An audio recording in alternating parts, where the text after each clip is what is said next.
Hey guys, welcome back to AFK Journey. In today's video, we've got to have a chat about something that I was wrong about and it changes my perception on things.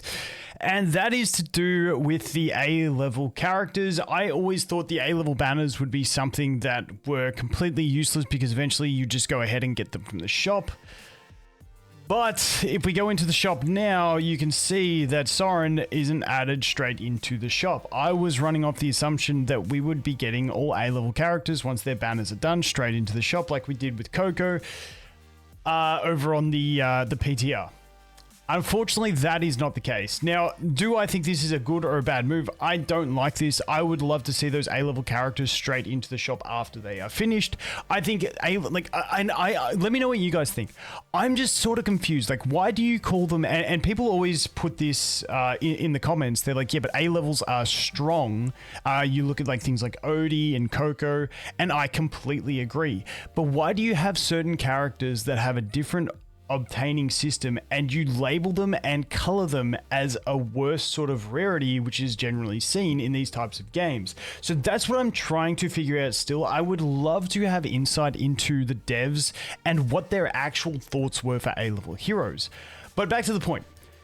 Previously, I said how I thought A-levels were banners that I would always skip because eventually, you know, you wait the 3 weeks, their banner ends, they go into the store, you can pick them up. I'm at the stage now where I can just stockpile my dream points, wait till they come, and then I can pick them up. A-levels in my mind were that really nice, free-to-play, obtainable units that had their banners for the case of whales to rush them, or if they were something that a free-to-play player thought would really, really advance their account, then they could go for it.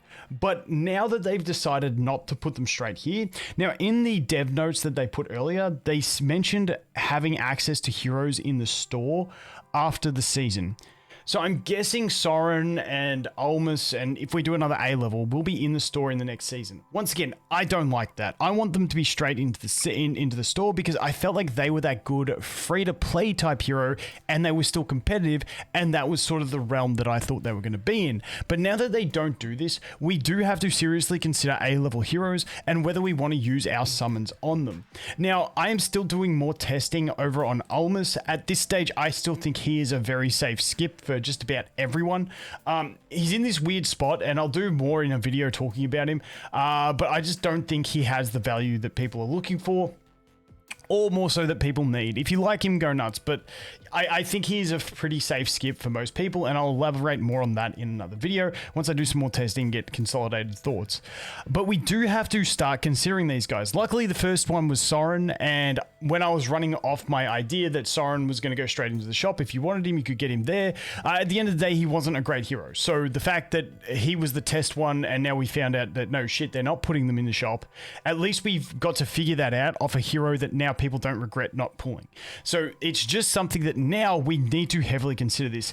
And I would plead to the devs, I think just put them straight into the shop. Now, the one thing you can do is put them straight onto your wish list. So if we go over here, we can get Soren straight on the wish list, but they are not in the shop straight away. So that is the one thing that changed. Obviously, you can still summon them as, an A-level on your wish list, but once again, it's very hard to reliably get those copies. The big thing with A-levels was always the availability from the Dream Store to pick them up. You know, you could save up for 15, wait for the monthly refresh, and away you go. Because me personally, I've got all the A-levels that I need to at an Ascension that I'm happy with, so I was in the point of saving and happily saving for it. Now, I might just go burn them on some other things to get them to Supreme Plus and stuff like that, but hey, that is what it is. But extending on from that, I still want to talk about the whole summon income and saving thing when we look at our diamonds and our rate up letters, because I think it's a very important thing to look at, because once again, even though we have to consider A-levels, I still think S-levels are going to be the ones that I normally go for, just based on that pure premise that I feel like S-levels are supposed to be the more valuable characters, and I would hate to go ahead and dump all my summons into Almus right now, and then for them to release a really, really strong S-level that I'm then going to have no chance of obtaining. So we will have to wait and see, but I want to go through my example on my free-to-play accounts. This is my free-to-play account. Now, this account, I cleared the base campaign in 34 days, and at that stage I said I was going to stop summoning with my diamonds and I was going to start saving my diamonds. So I've been saving since day 34. I think one time I used a few to get like the last 2 summons of a 10 pull, but that was about it. But essentially, I've been saving since day 34 of this account. We are up to day 79. So I've been saving for about, what's that? What's that, 40? What did I say? Day 34, I think? Was it day 34? Dude, I don't know. But I've been saving for about 45 days, which is a long time to be saving. And you got to remember, in this saving period, I have gone through the entire season map and collected all the freebies there were to get from the entire season map. So 45 days and an entire season map. These are my savings so far. I've got myself 43 rate up tickets and I've got 68,500 diamonds. So if we want to run some math, because I want to get you guys an idea of the summon income, so you know how critical it is to make the right decision on what you're summoning for. And so let's take a look. So if we look at that, what I've done so far, let's get the calculator out over here. Just in editing, I wanted to emphasize that this is very rough napkin math and you can't know for certain. Like I mentioned, I had the season progression of all the story of the season with bonus rewards, but maybe the events, the newer events have been having more rewards, like 20 summons, but they have been normal summons, so they don't add to rate up. So there is a lot of variables in this. I'm just trying to create rough napkin math for you guys to get a rough idea. It could be more, it could be less. This is just a roundabout. So don't take this as the word and go telling everyone this is the exact math. This is just some rough napkin math that I came up with to sort of get my point across about how important your decisions are in this game. So just take it with a grain of salt. No one quote me on this shit, because like I said, it is as rough as it gets. So I've got the 68,500. Let's go 68500. And we divide that by 300 per summon for those. That's 228 summons. Add my 43 into there. Add my 43 equals 271. So I've got about 270. So 270, if we then divide that by the 40 pulls it takes to pity a character, which let's face it, most of the time you're going to pity, that means in 45 days, I have saved up enough to get a Mythic Plus character. Not Supreme Plus, just Mythic Plus. So it's taken me 45 days with an entire season worth of, the resources to get one Mythic Plus character. Now, keeping in mind the seasons are supposed to be 4 months, so if that does multiply out, and this has taken me 45 days, which is basically a month and a half, that would mean if we times that by 2, what would we times that by 2.5-ish times 2.5? That means we'd be able to get about 16. So we'd be able to get 2 characters, 2 Mythic Plus each season, considering a 4-month season. And did I do that math right? I think it was close. Because month and a half, you get 2 of those, and then you get another bit more. Yeah. So you really realistically only be able to pity 2 characters to Mythic Plus. Let's say you're super, super lucky and you get some good rates, and you get 3 characters to Mythic Plus across the season. Now, in that previous dev notes, they said they're going to release, what was it, around 7 to 8, I think it was, 4 faction heroes each season. If you're lucky, and this is talking free to play, you're getting 3 of those. 3 out of 8 of those characters. Then maybe you might get 1 of the Celestial Hypergeans if you get lucky on your savings and you push to Champion Arena to get the extra 5 per day.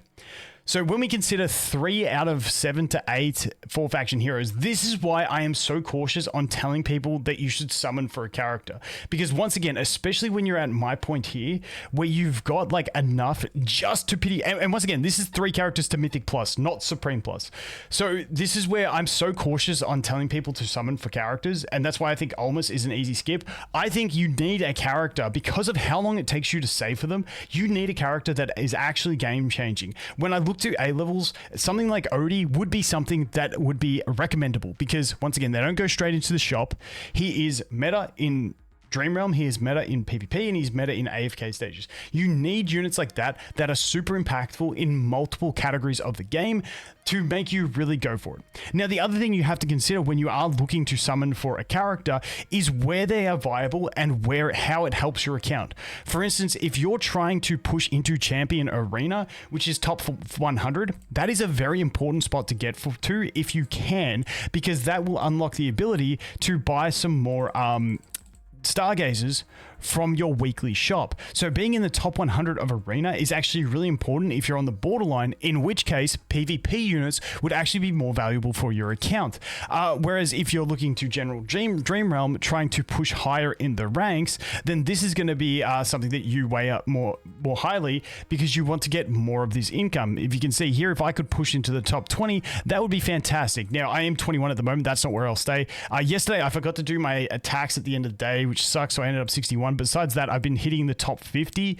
So if I could go from, that 45 into 20, that would be a hero that would be valuable for me. As for AFK stage pushing, if you're someone like me, I've stopped sweating super hard in AFK stages. I just sort of wait, get my experience up, auto through a bunch of stages, and then cut it. I'm just sitting around that 2x deficit sort of thing, and I'm pretty happy with that.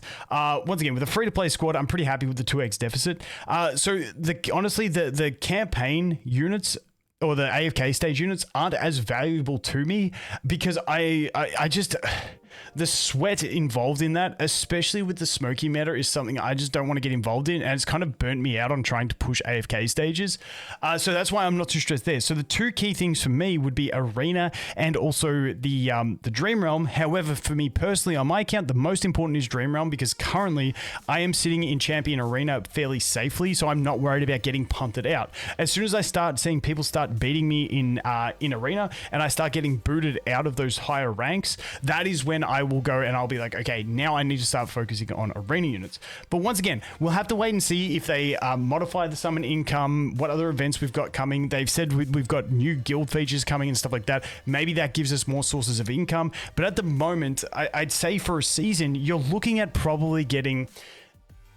with decent rates, three characters to Mythic Plus off these 4 factions. Keeping in mind they will be releasing 8.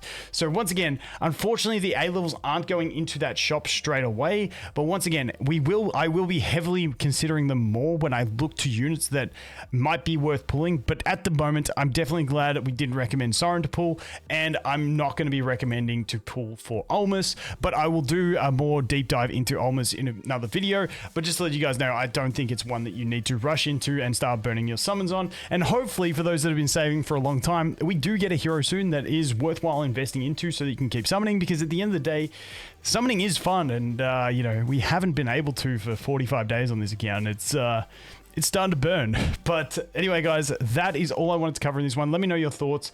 Once again, I really wish that they put these straight in here, but dude, I don't even know anymore. Anyway, as always, thanks for watching. Hope you have an awesome day, and I look forward to seeing you in the next one. Cheers.